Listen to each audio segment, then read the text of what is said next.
Hey YouTube, this is Phil Gamesh. I'm going to do this video for Spidey fan. You hit 500 subscribers, so I'm showing off Amazing Spider-Man number 500 for you. I figure it's suitable. Anyway, I wanted to enter your contest and just show my support for your channel and everything. First thing you want people to do was to show off their favorite Spider-Man book, and I have contenders from my collection. That's probably one of the favorite covers that I own. I just really like the way that looks. I think it's really cool looking. It's probably not my favorite Spider-Man book overall. This is definitely another one of my favorite covers. You can imagine why. I mean, if you can't, just think about it for a while. You'll get there.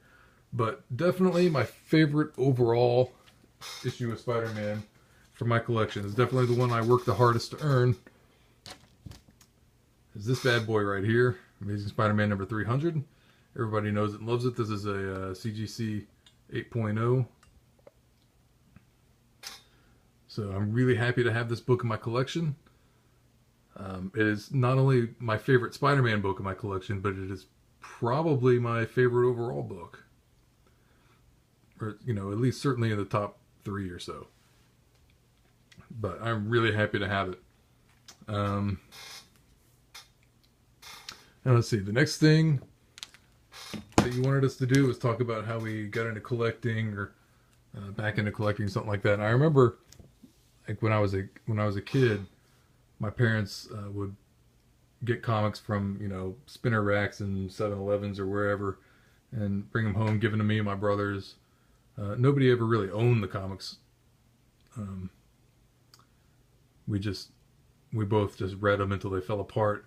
This is actually one of the few comics that I got back then that I still own. This is another one, and you can kind of see that it's been read so much that it's fallen apart. But it's kind of a cool issue. I had no idea back then the significance of this book. Another one that we actually did read until it must have fallen apart and ended up in the trash at some point, is Spider-Man related, and that's Secret Wars number 8. Kind of a shame that book didn't survive, but I was a kid. What did I know?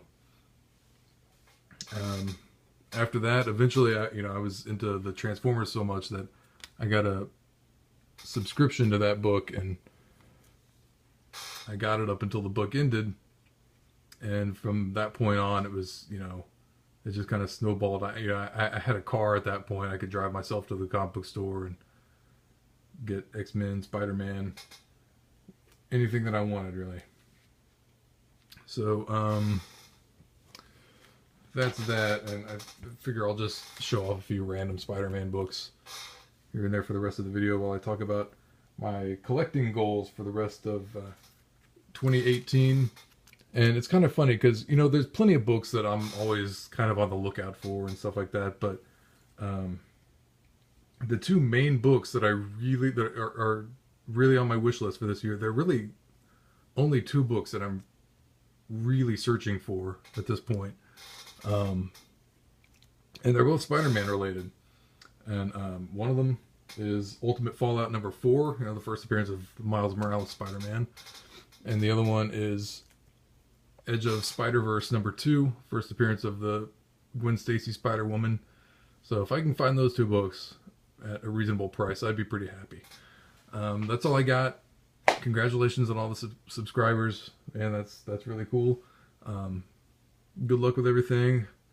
I will end this video now. Well, it's still relatively short, and I wish everybody good luck. See you in the next video.